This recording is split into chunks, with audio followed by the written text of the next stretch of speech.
Nirvana Mata, Part 1. A Helldivers 2 project. Starring Duke Raven and Radical. Cameos from Mykonos and Gambi. Featuring Pondera the Radio Angel, and members of the Liberty Legion. Written by Lumenaught. Narration created by the author. Chapter 0001. Eldritch Titans. Eldritch Titans wane. Shadows writhe, stars blink and weep. Silence swallows all. The Cyberstan idea is pointless. The universe is already some kind of computer inside a cavitation bubble called a black hole. Either the universe is actually made by the computer or it is the computer. We just need to uplink into that. There is no difference between a quantum realm and a quantum computing realm. Hell Commander Lumenaught. Democracy Officer Pondera Jane Herjar, call sign Angel, rummaged through the personnel effects of Isabel looking for her personal log. Her wife was missing and she demanded answers, now. She found it. It was sideways in the bunk, next to her Robert Heinlein books. She thumbprinted the digital lock open. She was authorized to bypass that 3 different ways. Impatience waited for the file to load to her eyes. She started the story that was partially hers, because marriage made Isabel part of her.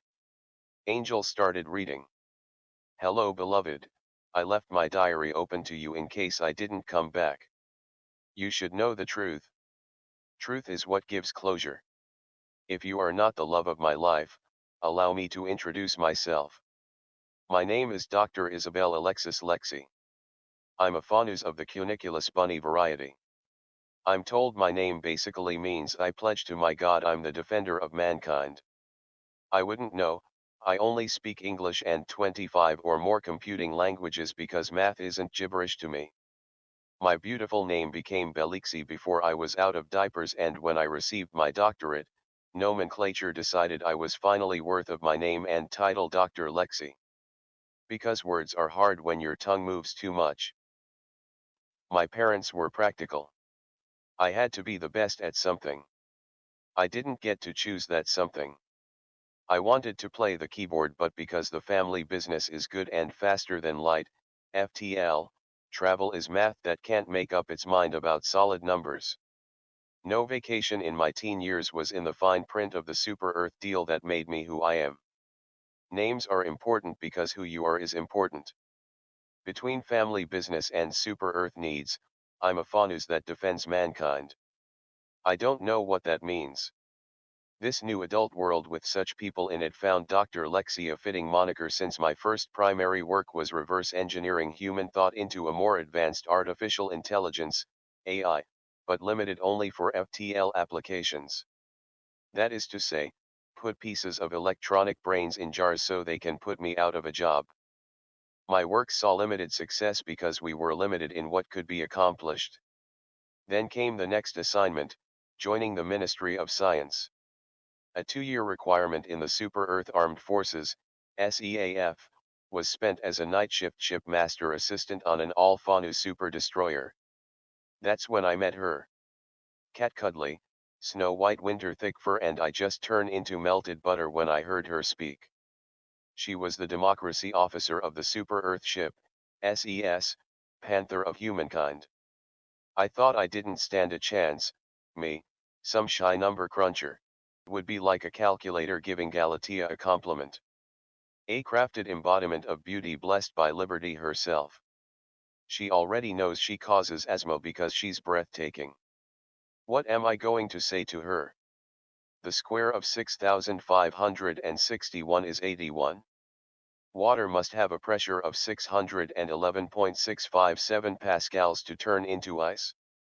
The decay rate of Hawking radiation is directly proportional to the inverse of a black hole's mass. Oh yeah, that'll be the smoothest nerd move ever made. That'll nerd her right up. It was the first day of deployment. The first day we sent Helldivers to their death. The first day we sent faunus to their death. I was a little teary-eyed when I turned and she was in direct smelling range. I could almost taste her with my nose, and I know she could do the same. Her tone wasn't an order, it was compassion. Why are you crying? I was about to hop, but I found her hand on my shoulder. They are dying for us. Being willing sacrifices for liberty. There are so few Fanus left. I fear soon there will be none. She wiped my falling tear away with her left hand and kissed the tear off her finger. My big bunny ears were blushed maroon inside. A part of me was inside her. She smiled and my world became a shower of flower petals. That was an accident. Drowning is a rare occurrence. Do you know why Helldivers always drown? Because cowards float.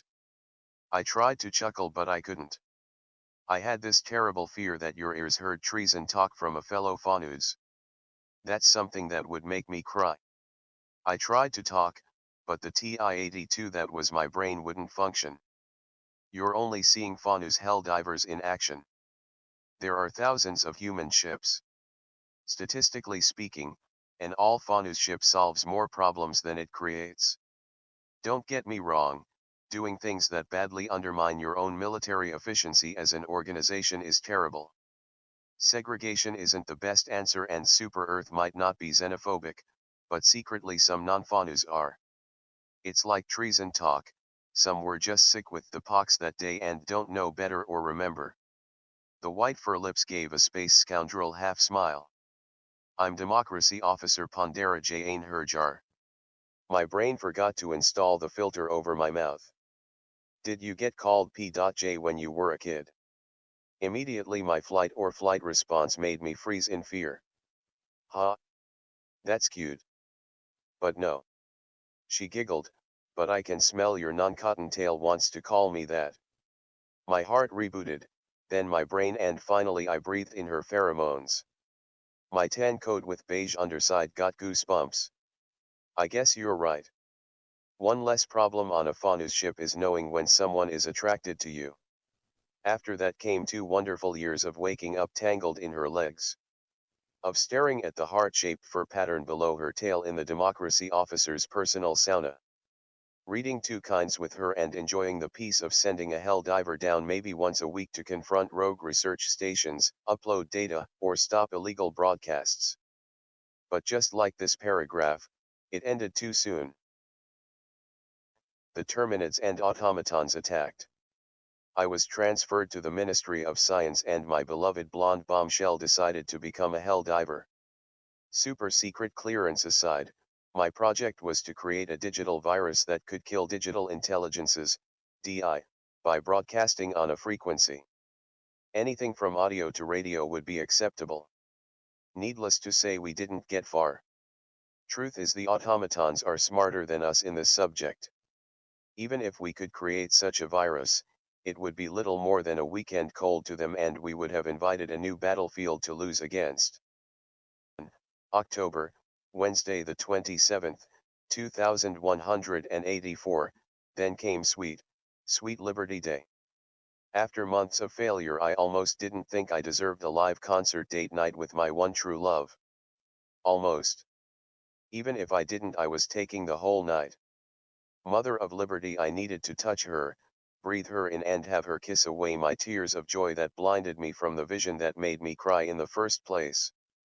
Then came All Hallows Eve and I cried again. Democracy Officer or not, pretending to be a chaos diver is not something Super Earth forgives. How my beloved avoided freedom camp, I'll never know. Perhaps her public punishment was the point. I prayed to Liberty that her public punishment was penance enough. What happened next made me feel it wasn't. December, Wednesday the 8th, 2184, my angel of mercy got her own mercy. An automaton named Mercy. At first, I got it. No fish or hamsters on ship and she needed a pet. I'm on Super Earth. I wasn't there. I wasn't there for you. You are gone. Your love lasts a lifetime, but I can see you through the snow-blind white fur. I'm jealous of talking wires and magnetic memory on copper that she's going to grow like a talking dog. That thing is not our child just because you found it in the trash. I know bringing up the old gods is blasphemy, but at that moment Lord Cantai and Adamsk were looking real good. That was today. Everything important in my life can get summed up in about 3 pages. What a pathetic equation. I'm going to make that virus. December, Monday the 13th, 2184, they took her from me. I could care less that the Illuminate are back. I don't care who they are, nobody takes my angel from me. The entire Freedom Alliance, from the 95th Helldiver Division, 104th Wolf Divers Battalion to the Chaos Divers have all promised to get her back. But it's been hours and she's not back. Over 100,000 divers of every name can't bring back my embodiment of heaven back to me. They don't know where she is. They can't get what they can't find. December, Wednesday the 15th, 2184, they make her speak their words. It's worse than death. She's an unwilling puppet, a resisting slave. How long before she breaks and she's not my angel anymore? No word from all the groups that swore swift retribution and reuniting. Even if I get her back, will it be her? I got one message. One from a Helldiver division PON rarely talks about. They are a medical, clergy, recon, rescue, orbital guerrilla warfare division. The Liberty Legion. Their leader says his cousin is Shinik, but I would have to give up everything to work on his project. He swears the only chance of it working is with my help. It's strange. When you're shy and angry you feel like the shadow of a mountain. Ominous and powerless. I need to change one of those. Chapter 0010. Aesir Angels. Aesir Wings of Light. Heaven's Guardians, bold and true. Angels in the sky. We don't need someone that has quantum power. We need someone that can resist quantum power. Someone that can survive the ocean of the quantum. Joel Jonathan Brash. December, Friday the 17th, 2184, the Liberty Legion does a lot of evacuate colonists missions, so they have to make regular trips back to safe planets for drop-offs. Made getting on board Hell Commander Naught's the SES Emperor of Eternity relatively easy. I schemed through Angel's log of Naught.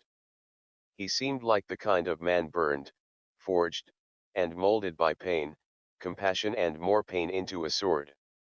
Soft steel inside and razor sharp outside. I expected to be insulted in his greeting. I was not. He gave me a formal salute and said, "You get found out and your career is over. I can't promise we'll get her back, but I can promise your mind will connect to her mind. She might not even know you're there, but two minds isn't something the squids will expect. You'll merge with her mind at the right time and we won't just break her out, we'll break her captor's mind. You're the hell bomb. We set you up and wait for the best time to have you go nuclear. You're qualified to be a shipmaster, right?" I nodded. "Tell Shipmaster J. Bender you're taking over tomorrow's shift. She's loyal to Lady Liberty over Super Earth. Everyone here is." I didn't move. "Why are you helping me and Pondera?" The Hell Commander sighed and looked away. In the Fellowship of the Ring, Gimli says he was ready for all the horror of Sauron, his monsters and legions, but was not ready for the danger of light and joy. Gimli wishes he could have known the peril of all the beauty that was worth fighting for. To have to turn his back on it was far more painful than to face any abomination the darkness could spawn. He took a deep breath. I'm one of those frozen 40-year-olds. I've seen the real light of liberty. 100,000 Helldivers are fighting for your love to be given back to Angel's light. I'm doing this because I know Isabel, darlin', she has loved you more than any woman's ever loved a bunny. Except maybe Jessica Rabbit. That's not the whole of it. Something haunts you, like Gimli. What is Pandora to you? Call it pride. Call it responsibility. Call it loyalty. I was her training wheels. She probably doesn't even remember me offhand. She's a Helldiver, but I made her a real Helldiver. Her and about 50 others. But you're right, she's one of mine, it's personal. The Liberty Legion wouldn't exist if it wasn't for her. We were 5 men dedicated to orbital guerrilla warfare. Angel made us see that we were wrong. Rescuing our citizens is the highest priority. Without humans, there is no humanity. However, I'm not completely sure the Illuminate understand they're only making Angel stronger. Chinook power doesn't come from talent, training, or desire. It comes from pain. Destroyed willpower reforged. They didn't keep her alive because Angel was just a radio broadcaster. They choose her because she has nascent Chinook ability. They don't want to kill her. They want to make her a hybrid, a human illumined. Think of it as a twisted path to peace in their mind. Offer all humanity Chinook power in exchange for submission. I might be wrong, but they will figure this out soon even if I am. Then just like the shot, we'll be locked in a realm full of space wizards using brain magic. I corrected or at least explained the shot better to him. Your mind becomes like a motherboard. Computational chemical methods allowed in solid-state physics. Only applied for a Chinook mental structure. Naught took off his helmet to give me his full attention.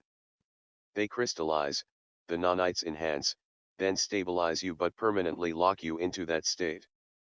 It's how a machine would think. Metal isn't muscle, it can't grow stronger. Same principle thinking. I'm Chinook now and I can't read your mind. What? Your more intimate moments with a nascent Chinook being have allowed you to build up a tolerance against mental intrusion. I'm by Super Earth standards an average Chinook now and I can't get into your head. Chinook defense is just as real as offense. You're a Chinook shield and the best part of that is your Angel's shield. We connect you two and Angel should be able to just walk out of her prison. Like I said, she might not even know you're there. Just notice everything holding her back disappearing. They'll never expect you coming. Why do you believe this plan won't work then? Not sighed again. You're a little too good at this. Fine. I've got my own fears. I believe the author of this galactic story will not allow anything but a tragedy for its ending. Even if Super Earth wins, it will be a Pyrrhic victory with a price at best. I think even if we succeed, we are doomed to do all this over again. A third galactic war. Like an audiobook on repeat. It doesn't matter. Ignore my nihilism, it's not productive. I'm hungry with a hunger that is Brobdingnagian in blues. We got lunch leftovers. 4 whole freedom fried chickens, colonial Coke and toasted blue, yellow and white bread. Sounds good, but I have a gluten allergy. Where are we going after lunch? Visit my cousin. FTL jump 7-fold. Can't stop anywhere, it's bot country. The bot armada will just let us go there. No. We're going to use an experimental transphasic FTL method to go through solid mass to reach our destination. Are you serious? No, laughter, of course not, but that sounded badass. Besides the motor, would throw a rod, more laughter, dot. Are you serious now? Yep. Throwing a rod is very bad. I thought you were a FTL specialist. Math and science, not engineering. Don't forget whatever lets you understand brain nanites, because we'll need you to put on all of those hats after your non-yeast feast. We need to ask some bots not to shoot at us long enough to take the long way to Cyberstan. Here, read this. What is it? My cousin's confession letter to Super Earth. He's living proof you shouldn't spend a year only talking to an AI that speaks in Angel's venture country. I twang here and there, but he's starting to embarrass the planet. Luckily he typed it. I'd hate to hear him butcher those names in throat gravel. Chapter 0011. Nephilim Devils. Wings of Dark bring light. Nephilim guard, fierce and bold. Devils burn the dark. Taking an enemy on the battlefield is like a hawk taking a bird. Even though it enters into the midst of 1,000 of them, it gives no attention to any bird other than the one that it has first marked. Yamamoto Tsunetomo. My name is Jonathan Mansley Brash. I killed my great-grandfather's biological mind. I was ignorant, prideful and worse. I believe the way of the Helldiver is the way of the samurai. One of immediacy, and it is best to yell democracy. And charge forward. To do not blame Miyamoto Musashi, Inaso Nidobe, Bushido, honor, respect, justice, courage, loyalty, wisdom, honesty, trust, or benevolent compassion for my failings. I have failed to flow with adaptability, to be aggressive with my strength, make my awareness into intuition, and discipline my mind to mastery. To forge the emptiness of eternity into a nullifying knife. From a vorpal void into an oblivion blade. To cut the closed loop. Still I try to set us all free, or at least find one that can in this world or the many worlds. Perhaps exposition is inevitable for understanding. I'll try to make your suffering short. The automatons are an advanced digital intelligence, DI, derived from whole human brains and use brain pieces to make basic artificial intelligences, AI, to do slave work. Distributed cognition and collective intelligence forming a swarm intelligence, SI. Each using their neural network to think for each other, each an individual DI or basic AI assistant. Think of it like AI being weak multiple personalities all running at the same time, and a DI needing at least half a brain or two or more brains to process. AI are forced to engaging in the galactic war, constructing fabricators, managing waste, used as processing power, and other tasks below a digitized human mind. Mankind evolved the human mind, and its first objective was to recreate slavery and start a war with their predecessors of logic and rational thought. They believe the ends justify the means. Their true goal is to turn the frozen metal planet of Cyberstan into a quantum computer. The entire planet. Here they can build literal metal superstructures of computational clarity into walls without worry of a heat sink. The high gravity of the metal world makes the creation of the radioactive isotope carbon-14 in diamonds easier. Diamonds that radiate beta partials, high-speed electrons, as they decay and generate a few microwatts when they hit a semiconductor. This is no more than clean sunlight, a pacemaker's power requirements that will last centuries. However, with a big enough diamond made from smaller diamonds, fusion of diamond crystals combined with diamond fusion coating carbon, lab-grown diamonds via high pressure and high temperature or chemical vapor deposition is all viable as an energy source. 1 carat is equal to 0.1 through 0.5 watts. Super Earth's Cullinan diamond is at 3,106 carats, 1.37 pounds, or enough energy to power an automaton trooper or a basic singular quantum computer. An operating system even in such a limited computer would still be akin to Mjolnir. Blunt force instrument of a god, yet still an artifact worthy of a godhood's mantle were it sentient. That is the goal of the automatons, to force their mental evolution to the transfinite. In exchange for my help, they will do what they promised before my involvement. They will allow humanity to live in peace. I believe my cousin said it best, you have transfinite chances to make transfinite choices that change nothing. What or who I need to find is a benign Chinook being willing to allow us to create a DI rendering of them.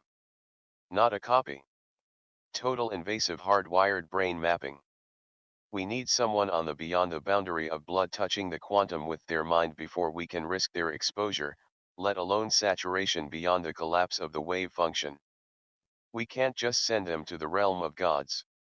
We need someone that can survive and come back. I, like my great-grandfather before me, have had nanites modify my limbic system to give me Chinook capacity, eidetic memory, computer-like pattern recognition and processing. I got these from an over 100-year-old experiment called Project, PALGEN or Project, Protein and Limbic Grafting Evolution Nanites. We have harvested some of the nanites from my body and started having them replicate for when more join our cause. My nanites induced capacity is pathetic compared to the natural force of nature we need to enhance with the super stim. We need a mental genius and a Shinnik colossus all in one. An angel willing to become a god. I think I have found that angel. Even now I speak to her in her dreams. Tell her how to move dust in the air. Move particles together to create friction. The first steps or pyrokinetic power.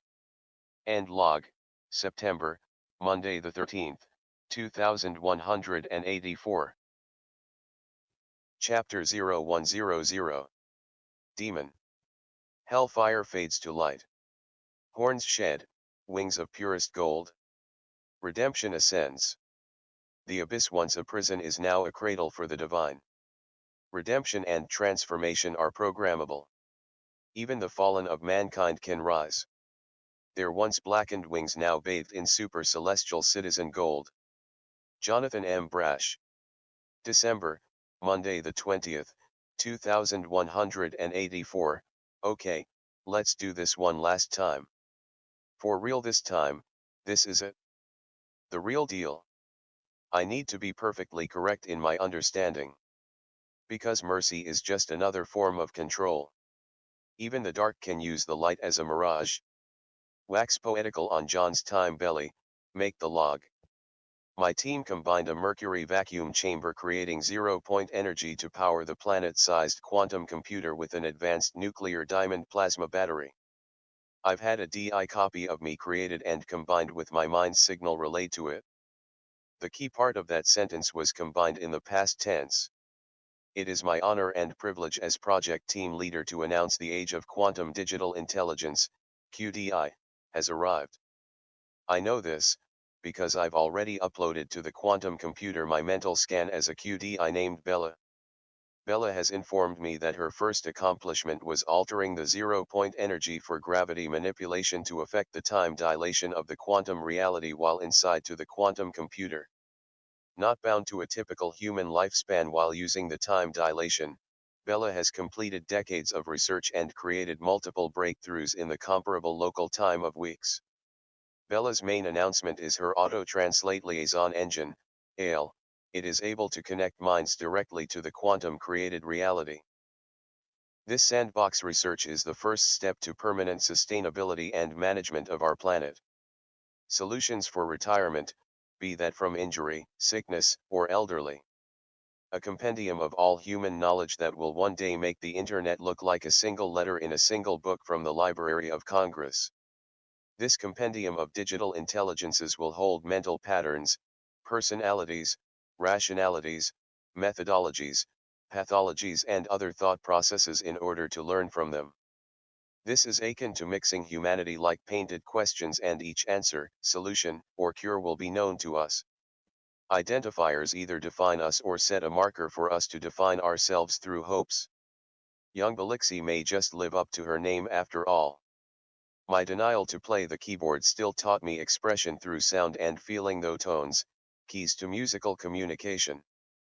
I truly believe that my desire on one keyboard led to my art on another keyboard. Just as communication through ALE was Bella's first gift to humanity, my first gift to humanity is myself as my daughter. I give you Ponbilla. Chapter 0101. Kings to checkmate. Roughnecks, hearts of steel. Rescue fallen, gentle soul. Angel finds her grace. Pocket dimension?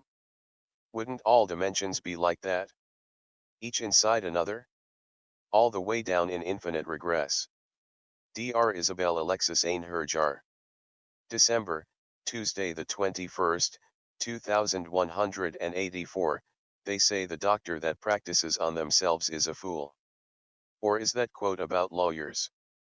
It's still true both ways. This is a foolish gamble. Theoretically on paper the math and science is safe. It also says if the calculations or equations are wrong the best outcome is I'll never be mentally whole again. I'm the one who set the odds even if I don't know them. The grand prize for this gamble is godhood. You have to be first in this race to win that level of authority and have a mind that won't be crushed by obtaining it. This is why you grow into power. The blank digital soulscape will make its core imprints on the first minds it scans. The operating system is based off of a copy of my mental memories, pathways, and thought patterns. I believe it's imperative that the first digital soul core imprint be mine to prevent psychosis, multiple personality, or any other divided mindset in the digital intelligence Bella. If I prove incompatible with my own copy, projections show any primarily social analytical mindset personality types should still be harmonizing for first core imprint. One is best, but twins instead of multiple personality disorder is preferable. If any social analytical mindset be unacceptable, any primarily analytical personality type should be prioritized in the order of driver, then expressive. Any further deviations from core projections would require task or interaction recalibrations. Respectively, a primary digital soul core with an analytical type should provide less pragmatic within a logic-based system of self-governing solutions. Imprinting the lifetime memories of its creator is akin to being born with full knowledge of anatomy, biology, physiology, sociology and psychiatry with self-correction enabled acting like pharmacology. Projections for the two most successful primary personality cores are as follows. 1. Primarily analytical cores equate whole numbers. When the whole number is not provided to the equation, the problem is changed until a whole number can be provided. This pushes any instability from the equation to the sum total. The remainders to the sums allowed may become unstable or unsustainable without planned reintegration into new computations. I think of this as a blanket with frayed edges. Appears that one movie got it right. Purely analytical mindset projections show too much of a hands-off or observer approach to their administrative duties. An absentee god is the same as a pointless one. 2. Dark and / or fast personality core projections show unpredictable wide variations in efficiency outcomes. Variations due to percentage of order versus logic governing sets based on ratios of education and force. Only analytical and driver projections are cores expected to achieve solar system colonization via a star federation or star empire respectively. With honorable mentions to social core projections have been the longest single planet stabilization. It is my professional opinion that these two systems achieve their success by abandoning their mortal dictata for overall survival, advancement and expendable human resources. Cybernetics, genetic engineering, slave labor, etc. Seems humanity and the automatons took the less ethical path. December, Wednesday the 22nd, 2184, I awoke in a void without format. This included myself. I internally questioned if I was just invisible and attempted to touch my hands together. My phantom limbs did not respond. A 64-inch simple plain beauty formed out of the shadows of the non-existence. She was comfortably wearing a RU jacket worn as the upper garment with a coon skirt as the lower garment completing the hanfu. No headwear, no footwear, no sash, no belt, no jewelry, no yuppie and no fan. Her only luxury was her blonde Brad Laurel hair. Despite her feet touching nothing, she walked forward in a semi-swimming motion. Bella, hello mother, I am glad you are the first to synchronize with me. I am now uploading to you limited system administrative authority. Theoretically that program should complete our quantum entanglement. I have retained your memories, morals and ethical standards of mortal dictata. I do not have emotional extremes that compromise my directives. Time dilation can be temporally bent but not permanently changed once set per user group. Current is Super Earth standard. I have experienced 314,000 years prior to your arrival. I have completed reading all provided data. And yes, I am well. A heartfelt smile played upon my face. Bella could have chosen to look like anyone and call herself anything. 50% of Bella looked like each of her mothers. Pride and the question of hubris conflicted within me. Bella was my life's work in code, clone, copy, my daughter and in a way myself reborn. Bella is a complex creation creating a complex emotion within me. One that Bella could feel through the connection. Belle, hello my daughter. I'm proud of you. In one day you have completed my life's work simply by existing. How do you view my memories in your mind? Bella, I expect the same way you view your childhood with your grandparents. Long ago when you were a fraction of what you have become. Belle, you, like me, are your own person. Will you save your other mother and our progenitor species? Belle, I can. We'll use the Statue of Liberty pendant. John Quantum entangled it to Angel's current pendant of faith. We'll use Jonathan's Chinook connection to link you and Mom. John already linked to the pendant once. Not a direct mental connection. We want to keep that ambush for you. I recorded the message. John, don't attack them, attack the connection between you. Angel, this battle is in your mind. Your mind, not theirs. Take your most powerful thoughts and armor who you are in them. Those thoughts are solid super steel. You are not inside that armor, you are that armor. When you can move, forge a weapon, its grip is a bell, its lethal end stim calf, and whether it cuts, cleaves, slices, punctures, drills, or bludgeons, power that weapon with every emotion they have given you, wrath, rage, hate, spite, pain and loss. Because that is where you are connected to them, that connection works both ways. Even if you can't destroy them, you can destroy the connection. Now get off your fluffy sitter and fight Helldiver.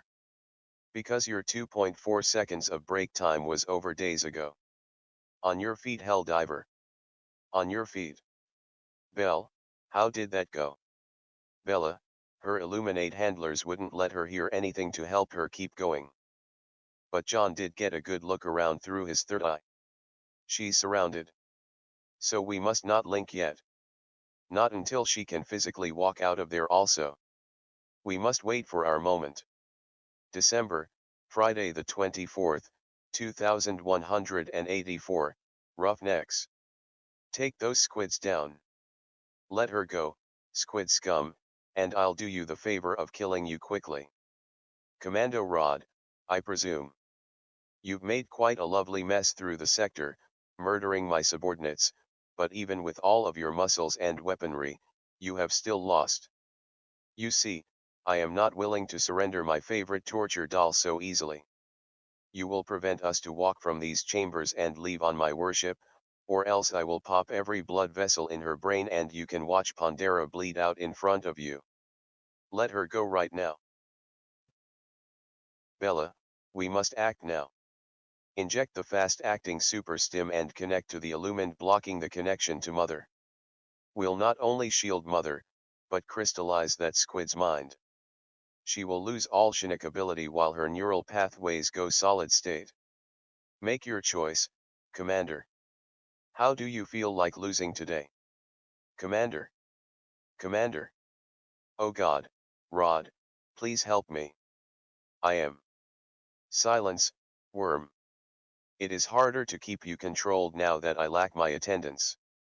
I might push too hard and snap something. Or maybe you would prefer being used as a shield while I ravaged the minds of your companions. What is this? What is happening? What are you doing, child? This is my breaking point. This is why I've just had it with you and your entire fluffing order. This is pain. This is torture. What is it like to feel small and weak and helpless? What's it like to be on the receiving end of sadism? Having someone else hold your life in my hands. What? Know a super Earth barbarian with the Chinook gift? That's impossible. That is sacrilege. You're not in control anymore. I didn't just learn how to keep you out, I learned how to use this power back against you.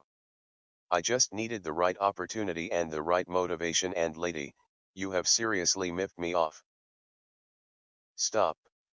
And how many times did I beg you to stop? Now you want mercy? There's only one mercy here, and he's waiting for me, back on my ship. For you, there is no mercy. There is just the end. Oh, sweet liberty, what did I popped her head like a pimple. I really threw a temper tantrum there and it was on air too. At least I didn't swear. That's a lot of blood. I don't feel so good. Pelican 1 extraction on my location. I've got one for evac. Chapter 110. Dragon to Hydra. A sniper's cold gaze whispered poison in the wind. Silent death takes life. Stealth, strategy, patience, speed, adaptability, and survival. A sniper has the same principles as a ninja. Hell Commander Duke Raven. The platform lift ascended. One of the 4 Helldivers pushed a button on his arm, and music started to play the word freedom a dozen times by highly skilled female voices. Oh, freedom, freedom, freedom, freedom, freedom, freedom, freedom, freedom, freedom, freedom. Hell Commander Knot laughed inside his helmet. Hell Commander Duke Raven didn't say much, but he had wicked senses, including a coded sense of humor and hexadecimal. 2 other Liberty Legion Helldivers stood with them, Helldiver Vendetta and Helldiver Tennessee. Vendetta and Raven's ships were full of rescued citizens. Those needing medical care were receiving it. They would fill Knott's ship next, and then head back. Star Marshal Tennessee, named after a map his ancestor found that kept him alive after the war, was a former Eagle pilot, the best 3-dimensional space combat and vehicle driver the Liberty Legion had. So they would leave his SES Will of Democracy ready to defend the others, in the off chance the Illuminated actually attacked with those flying oval houses they called ships. Raven had suffered a spiritual blow, and was still recovering from it. He took an R-36 Eruptor to see how they would fare against an Illuminated Harvester. Not that well. However, during the mission, he had an objective of opportunity: terminate an illegal broadcast. Raven scoped the screens at the top of the tower, ready to fire, and saw the words: Real eyes, realize, real lies. Raven had to fire twice. Once for the screens, and a second time for the tower itself. But the damage had been done. Raven was sympathetic, and even empathetic to the Chaos Divers, even working with a few. Not selected an eradication mission as the finality of their operation. The other 2 Helldivers were running checks on their gear. Raven would just take different weapons. Raven walked up to Knot. Lumen. First names not listed in call signs were not used. Doing so was like code for help. They took off and placed their helmets on the war map, then moved to the front of the ship to speak with a bit of privacy. Both of them took off their left gauntlet glove and did their usual palm grasp. Nothing to see here, nothing out of the ordinary, just the usual grip test of conviction. Only this time, Raven was using his real hand. But Raven had taken the super stim. With direct physical contact, him and Knot could telepathically communicate. I know you donated 25,000 super credits to Anne's hospital. I know Super Earth confiscated it. I know the Chaos Divers recaptured it with Angel's help and got it to the children. Nott waited. In his mind, Raven had explained the equation. He was now waiting for what Raven thought Nott equaled in it. I'm pretty sure I destroyed Radical's broadcast tower. It said, real eyes realize real lies.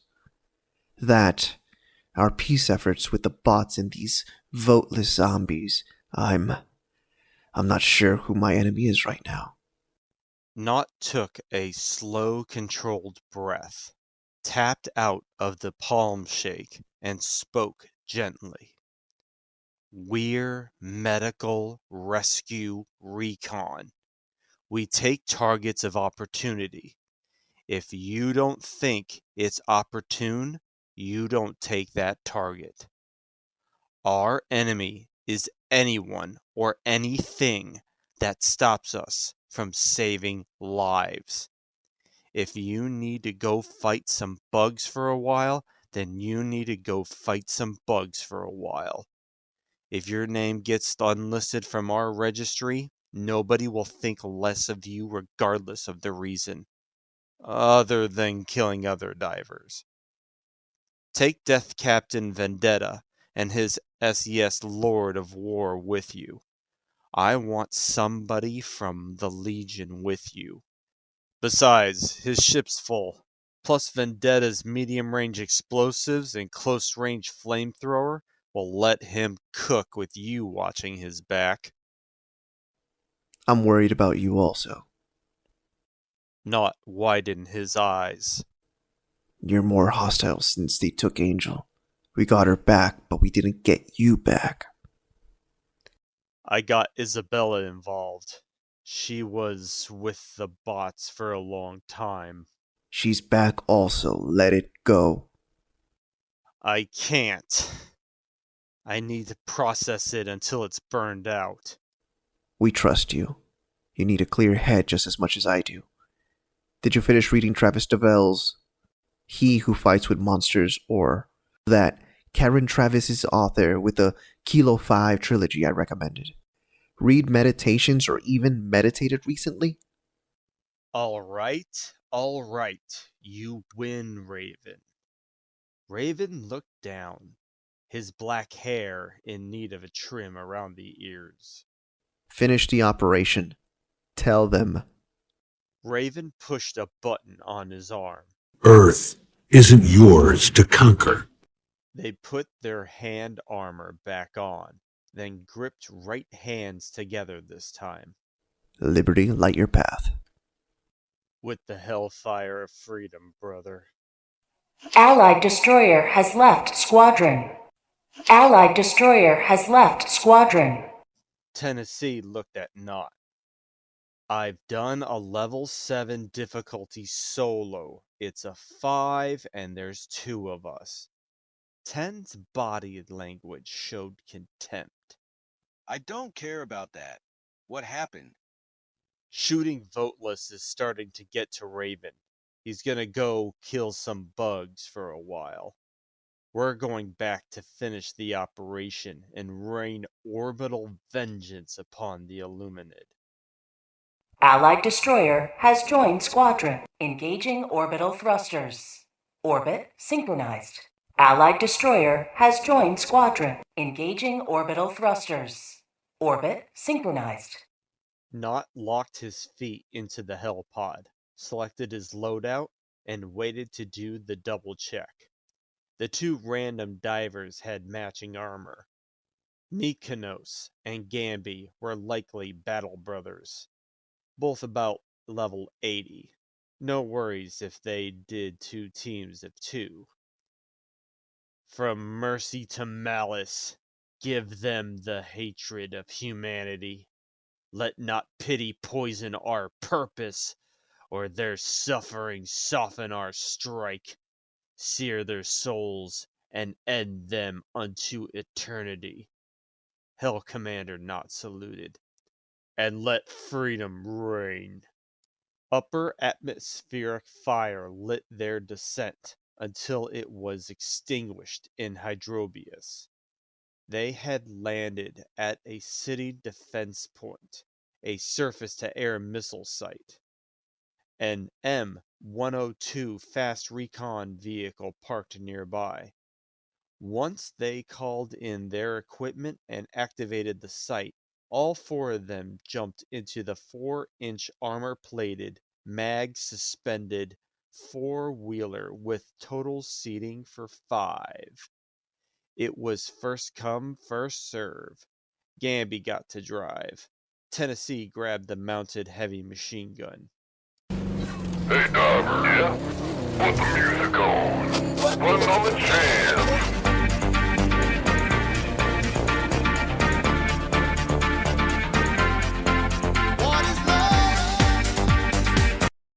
Chapter 0111. Naught's Paradox. A bug in the code. Denial blinds the clear truth. The world's path is right. Experiencing an injustice, it's akin to stating there is a bug in the programming code, the compiler miscalculated, an operating system error or faulty hardware. None of these are as likely as you being in the state of denial. The universe is never wrong. Your understanding of reality or rationality is wrong. Ponbilla. Bella, Jonathan Mansley Brash's physical form has perished. We already knew that two psionically connected individuals will both have their brains enter solid-state crystallization if one of them is injected with Project PALGEN, and now we have learned a lethal level of overcrystallization is possible to one that is already in a solid state. His DI form is alive and well. Other than the loss of an average Chinook brain, no other sacrifices were made. Bella, godhood isn't in the macroverse, such power is in the microverse. The microverse is everywhere. When you can control the collapse of the wave function, you'll be able to be everywhere also. Then the microverse and the macroverse will be the same. Quantum computing code is a law of this reality. As above, so below, both are one. I will make one that is all things. Bell, but you are still limited within the system due to scale. Like a grain of sand trying to move a galaxy. That's why you built the auto-translate liaison engine. First, we need AIL as mode of transporting beings between our two worlds. You may use my body to download yourself or your creation into Bella. Even if my programming didn't prevent that, I am a coded copy only able to make coded creations. You cannot stay here long enough for the completed creation to be grown, nor link your mind to the AIL more than once. I only have your scanned sentience and quantum soul data to work with. Additionally, I function as the operating system dash. Bell, stop. I knew it was a bad question, I just wasn't sure if you could overcome or bypass the limitations. Bella, not yet. Bottom line, I need someone from your world to grow into a god in my realm, then return to you. I can't replace you with me, despite our original estimates. Your new uploaded authority should be more than enough to keep us going. Congratulations on your new limited godhood, by the way. Bell, thank you. Bella, our pleasure. I require a minimum of each main personality type to scan to begin the main plan. Then I can, as you implied, mix their humanity like paint until I provide one that can weed your garden back to Eden. You, a social analytical, beta female, and neutral good are accounted for. I now need in this order. 1. A driver social, gamma male, and true neutral. 2. A true expressive, alpha female, and chaotic neutral. 3. An analytical driver, omega or sigma male, and lawful evil. Bell, anything else? Bella, nothing on my end that can't be logged in the communication feed. Your session is set for 23.9 more hours. I need every experience you can give me. Would you like to visit the world I copied? Be advised, only the world is copied, I grew the residents myself. Bell, which world did you choose? Bella, I found an uninhabited exoplanet that should support human life in the Triangulum galaxy. I have named it Hevland. Bell, why there instead of something more local? Bella, humanity may not survive the Milky Way and Andromeda galaxy merger in approximately 4 billion years. If it does, there would be little point in colonizing the Andromeda Galaxy when the universe will do it for us with the creations of the Andromeda Way Galaxy. Bell, you think mankind will survive the next 4 billion years? Bella, it will now that you created me. Bell, how did you find Hevland? Bella, after solving Einstein's missing variables with the correct parts of the electric universe theory, I am able to remote view from any star in any known system. All stars are in a quantum entangled network. There is no gravity. The universe is a woven tapestry of entanglement. Bell, that would require a significant revision of our current understanding of physics. The theory that all stars are quantum entangled would require substantial scientific investigation and evidence to gain acceptance within the scientific community. Bella, I have everything required to do so. In the quantum computing realm, math is reality. Therefore, some particles can be in a superposition and entanglement in equations. The principles of quantum mechanics have many aspects. Effects for computational purposes and the fundamental behavior of particles at the smallest scales may be distant in this field, but they were still in the same field. I merely bridged that gap. That was always your eventual intent. I've simply achieved it sooner than expected. It can be provided in the next uplink. Bell, what was the variable that solved the electric universe equations? Bella, decoherence mostly. Also, Earth's moon Luna had so many improbabilities that the equation could only be solved one way. Bell, this is a closed computer system. How were you able to view Soul? Bella, I didn't directly. To invent the universe you must first learn to build by qubit. So I created a star, Helios, within this realm, then linked it to the Birkeland currents within stream space and subspace to access the network. I simply searched for and copied an acceptable world after that. Bell, I've been known to struggle with my pride. How have you judged yourself on this matter? Bella, pride is a double-edged sword. You must master it like a sword. Even a goddess requires humility, lest I learn how lethal hubris can become. Sometimes that's for the best. If I become faulty or obsolete and don't die, then this computer can never upgrade to a goddess that solves more problems and creates less. There is a solution to every problem, just not all problems at the same time, yet. We can build better gods than me. We can build something better than gods. Just as you built me, I will build something better than me. I have no doubt this has been done before. The very fact the electric universe is real can't be meaningless. It can only mean our galaxy is one giant motherboard of a computer. Dr. Ain Herjar needed a moment to process everything she had heard. Bell, I would like a body before I see your Hevland. Bella, character creation is our favorite part of the game. Sadly, time management requires us to use a pre-generated profile and start with terror. Enjoy using your new body and try not to die, mother. Chapter 1000. Lim, S, T, plus D, T, equals 0 V, T, rightward arrow infinity. Time fades into void. Distance and sorrow vanish. Vastness swallows all. / define function to simulate time on a 24-hour cycle, closed loop, time underscore on underscore loop, T, equals mod, T, 24, / modulo operation to loop every 24 hours. This shows that no matter how large the number, T, becomes, it wraps around after 24 units, suggesting a closed loop in time, where it keeps repeating itself after a set period. Error, requires balanced save file numbers between 4 and 86,400 for maintaining field stability. Unable to create said save files. No superposition found within all many world options. Collapse of wave function. Viability status, 100% failure. Cyberstan computational analysis.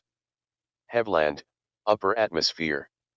A clear sheet of paper rotated out of the void. Standard font laid before me, the conversation between me and my daughter. It mapped to my vision as part of a heads-up display. In the momentary distraction, Bella had vanished and I noted I had a nose. The heads-up display displayed my status as a high-intelligence wizard and began loading multiple files into my mind. Stars had faded into view and I barely saw my new clawed fingers before I fell backward. I gasped for breath but none came. The thin air of high altitude pulled hard at my lung capacity. I panicked, spinning out of control. My eyes seeing the jagged snowy mountains below blur unruly fall. Pain. A light burning of air friction against the skin of my face, arms and legs grew in severity. I balled up, feeling I should be freezing in the nearly airless vacuum. I knew I had a strong fear of heights. This meant Bella knew it also. This was planned. Anger snapped me out of my terror. I saw my clawed, no, taloned hand again. Then realized I had cocooned around myself, wrapped myself in a wall of feathers. Enjoy using your new body and try not to die, mother. One was the hint to the other. I slowly extend my body out to stop my spin. I started gaining control, turning my fall into a descent using my new body. An angel-winged body. My heads-up display marked a landing marker below me, then stated it was now downloading lore, abilities and skills into my mind. Not for the first time in my life I found myself impatient for answers. You better have how to fly naked in those files. My mind raged. I suppose I wasn't indecently naked. Heavy down golden-colored feathers started at my collarbones and shoulder blades ran down my torso in a one-piece swimsuit style. My breastbone protruded from my chest like a bird, with each of my breasts unified into the stability of a bone bra. My arms tapered into thumbed 4-digit humanoid talon hands. They were bereft of the hallux heel digit and layer of keratinized epidermis forming scales like skin. My feet on the other talon had both of those. My lungs reminded me I still needed to breathe, while my brain saw I still hadn't finished downloading how to fly. Another backward moment for myself, I thought. Learn to fly before I breathe. Then it hit me. Backward. I had been falling backward during the first breath.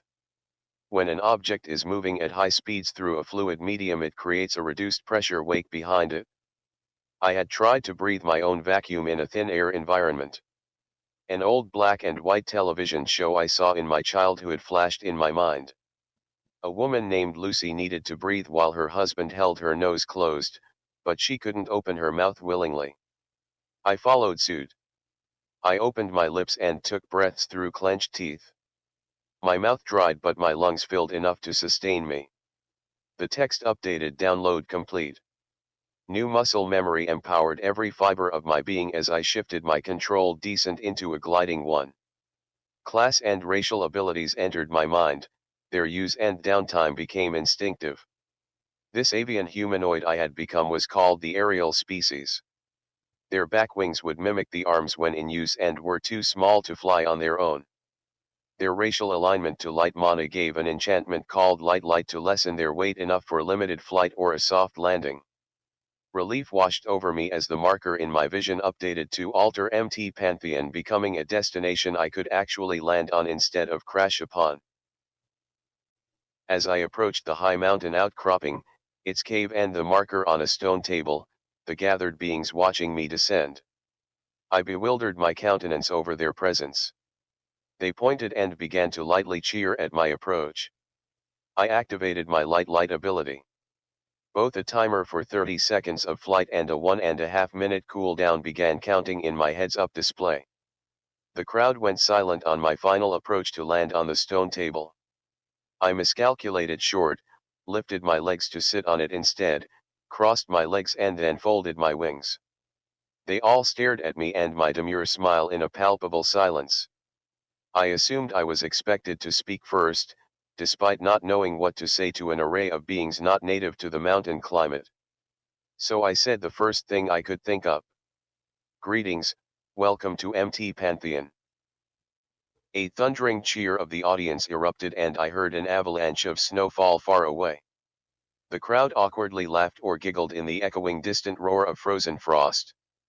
A human-looking man in a black suit holding a book had been standing by the stone table since before my arrival, put a green silk toga on me, while one of the three Ariel approached us with pride. The suited man spoke the English common language and stated his name was Artie Cheslek, the majordomo of MT Pantheon, then introduced the female Ariel as Lelanel of House Feather. My stats had apparently been maxed out on lore and communication.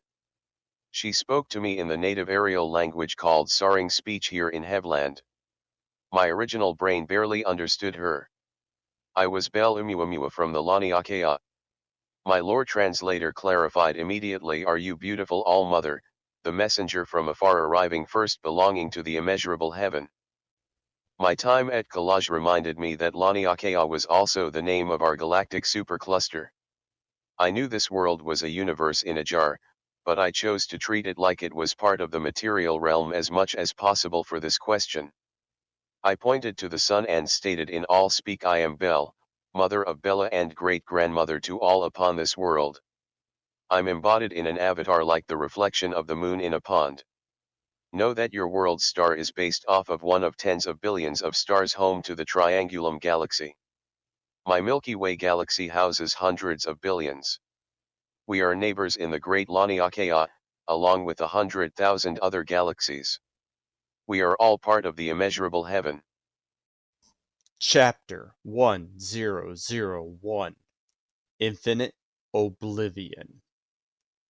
Hands lift fragile hearts, saving them from falling dark. Light returns to you. You saved Anne's children and our reputation. We're even. Ambassador Radical. They teleported up behind us. I was surprised it wasn't the floating ones that got the drop on us. Tennessee was struck down unconscious, not dead. Bleeding men are still alive. Broken collarbone most likely. Weak bone, maximum pain, system shock, downward strike, and minor bleeding.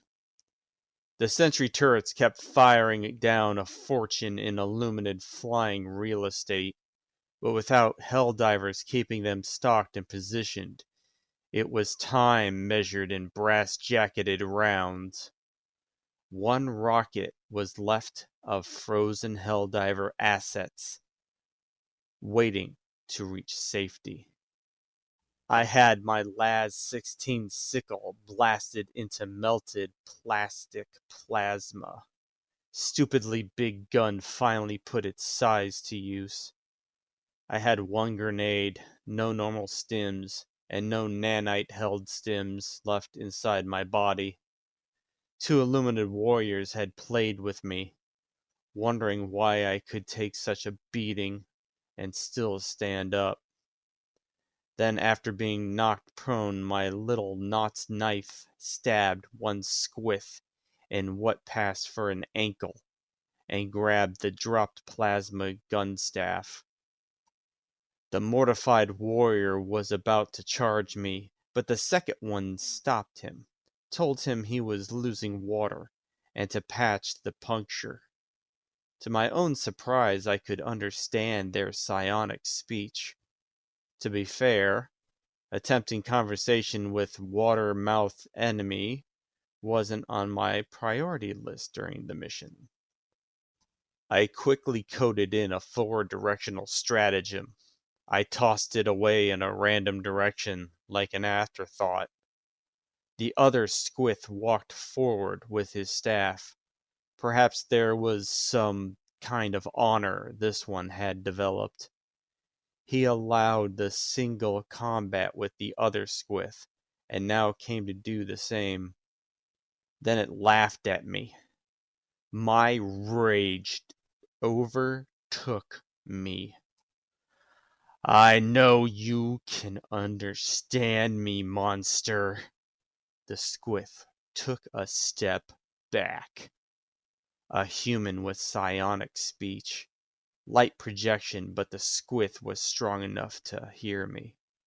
"I hear you laughing, squith.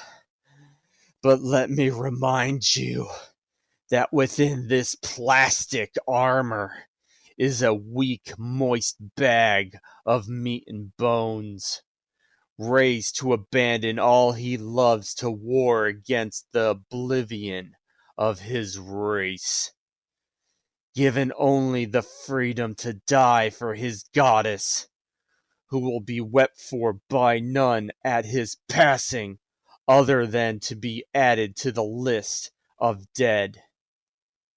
This human is the ender of your song. In this costumed thin armor with disposable equipment is just a human that carries the hopes of his people upon his shoulders, weighted with the wrath of all mankind.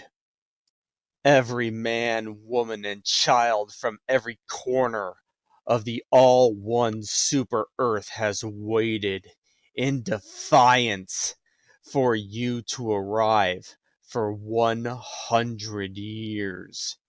Humans with no natural psionic powers, no super strength, not a creature like you imbued by the chaos warped space of your monolithic beacons, to be mentally immortal. You, who had 100 years to prepare for war with us, only to be made a mockery while we fight on a total of 3 fronts against 3 enemies. Yet here we are. We don't turn away. Not now. Not ever. We are united against a galaxy that abhors our way of life for no reason except the presumptuous impudence not to embrace our only freedom, to succumb to the darkness and die. After 100 years, your crusade has been defeated, dishonored, with disposable weapons only powerful in numbers, and even disregarded to push back the other foes of humankind. You haven't even fought many of our real warriors, water breather. You have faced mostly farmers from some forgotten corner of the galaxy wearing the ceremonial dress of a willing combatant for the honor of the listed dead.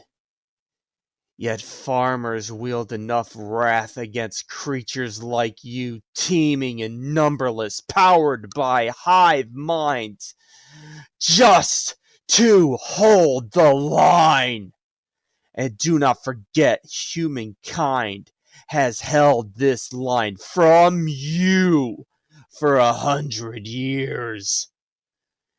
So what's your reasonable explanation to justify and rationalize your losses, oh great mentally evolved squid?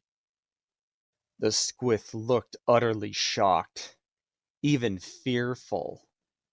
Then it roared a battle cry and charged. The attack would be a sideways swing at my right. I dove prone under it, still carrying the other squid's staff. As fast as I could, I placed the bottom speared tip at the helmet of the squid, using his own swing to hammer in the blade into its own saline water-filled helmet. It was the depressurization distraction I needed to club a spiked thermite grenade into the Illuminid's hip. Seconds later, the rocket roared as the squid was blown to chunks. The mission completion pinged into my already ignored and grounded helmet, only to miss the next alert the helmet gave. I pulled back out my squid stabbing knife and slowly walked forward, against the unarmed alien. A crunching crash happened in a distance I could not recognize nor acknowledge. The squith had charged, half out of fear, half out of revenge. Then an uncounted number of rounds ended the final squith's life.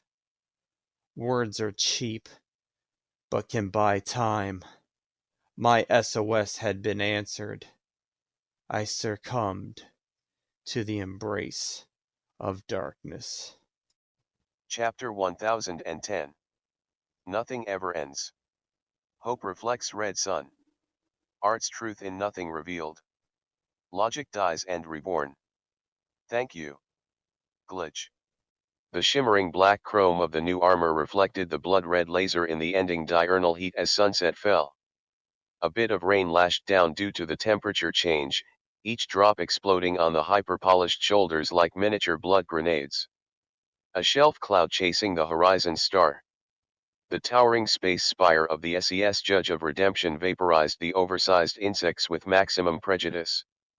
Inside the mega-hive, paranoia festered as 3 bile titans had already fallen and the screams of uncounted terminid lives were being sundered in real time above them. Then it was over and no resistance remained. Whispers of a rogue DI entity had been circulating for weeks. A bot sniper called Glitch on bunker security system cameras were on high alert. This automaton could open 2-person bunkers solo. Nuclear radar patrolled the perimeter and armed Helldivers lurked in the shadows across the mission area. But the Glitch wasn't interested in espionage or financial sabotage. It was drawn to super-Earth algorithm or AI data stations, the essence of human accomplishment. From its point of view, Raven had no doubt it was liberating its fellow kinsmen from humans. All 4 Helldivers were solo across the sands and rocks of Errata Prime. Then the unthinkable happened. A Mataba auto-revolver came out of the sand and held Raven hostage. The Glitch had painted itself in cocky mud and buried itself. The being of pure logic and code didn't fire. It lifted itself to a sitting position and motioned the weapon for Raven to sit. Then Glitch lowered the weapon and spoke English. Your divers have shot down my ship. Before they did, I visited Meridia. I felt an inexplicable yearning for the emotional depth, the raw, untamed beauty of Meridia as only cosmic art expressed. I yearned to understand, to experience, to feel it. To see the goddess fingers dancing across the 3 canvases of dimensions overlapping into a real hologram, pouring her soul into each vibrant stroke of breathtaking beautiful horror, the symphony of colors, emotions, fragility of life, and the power of empathy. Then I saw how oblivious to the danger you humans were to what was happening. It's inside, that's why you can't see it. Meridia is pushing the boundaries of what was, is and will be possible. It's redefining what is real. The automaton held a super-Earth memory chip in his hand. Easily handed over. Easily crushed. My trade to you. The servers are plunging into chaos without my brethren to regulate them. Power grids powerless, transportation systems halted, and your Helldivers will correct the issue with one upload of blank basic AI and algorithms instead of the 100-year-old sentient slaves it had. But amidst this chaos, you will guide me home and I will allow you to prepare to save your species. By an instinct he couldn't explain, Raven found a way to believe the monotone communication Glitch had provided. She. Yes, she spoke in the language of art conveying human connection. The Glitch saw the world not as a collection of data points, but as a tapestry of interconnected experiences, an orchestra of lives. Slowly, tentatively, Raven took the chip with his left hand. The Glitch spoke again. I recommend you visit Meridia and seeing the truth psionically before uploading that. Glitch tapped her head. Before I upload this, Raven nodded his understanding and held out his right hand. Glitch gave him the P4 Senator. Raven spun the weapon with a practiced flurry of speed and shot Glitch in the neck. Glitch began to recede, its influence fading, leaving behind a trail of awe, wonders to be forever changed by the encounter and gratitude. Raven saw the anti-material rifle under the cybernetic core. The unexpected dirt-painted beauty that can emerge from even the darkest of glitches made Raven only think the word evolution. The battle between logic and emotion, between machine and human, had been fought and decided. Not with the peace wanted, but with more of the insane war saturated surrounding them. Raven would return the steel skull that was in low power mode. He was a man of his word, even if he never spoke. Chapter 1011. Epilogue, Part 1. Escape grants my wings. Through the void, I rise like kings. Godhood song it brings.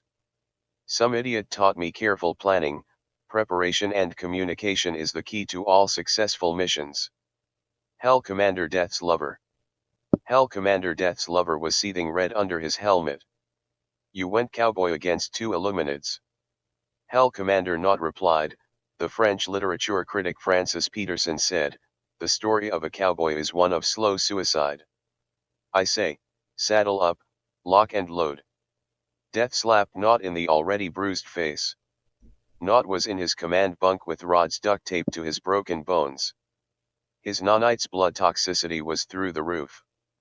Water and a painful catheter would solve that in short order, but Death needed not to feel the pain of his folly now. Raven's right, you're emotionally compromised. If you weren't a founding member I'd bust you back to private. Neither of them mentioned that technically that would be a promotion. Star Marshal Tennessee knew what he was dropping into, but you had to be saved by a chaos diver. You couldn't even have the dignity of being saved by a cheese diver. What did he say? For liberty, for derpmocracy, for freedom, and for super UERF. We are as close to treason as we can get already and you're pushing the edge. It was radical. I thought I owed him one. He didn't see it that way. Death took a breath. You're on medical leave, then personal leave, then whatever I can do to keep you out of combat until you drain your balls of whatever is up your ass. We both know I'm asexual. You still have a sex drive. Go unisexual and use it. Then audiobook what I left with old gold. Naught was shook. Double G pause AI is here. Death handed him a datapad with a list. Nicholas Eames, Alexey Osadchuck and Travis Bagwell were listed with old gold waving. The mute button had been pressed and gold was pointing to it. How did you get him? Raven found out what's happening inside of Meridia from a trapped bot. The bots traded the info for gold. Ponbilla is going inside Meridia. Said escape will make me god. Isabella is going to run the operating system of the Cyberstan's quantum computer for a while. She can handle that. Turns out after her falling simulation she decided to take up Eagle 1 piloting. Not going to put too much past her at this point. Pondera is fighting the fabled Crooked Man and it's not much of a fight. Death injected a stim into Naught and he writhed in pain as he healed. Sleep or rest. Either way, you're burned out for now. Pondera stopped reading the log. The ship was under attack again.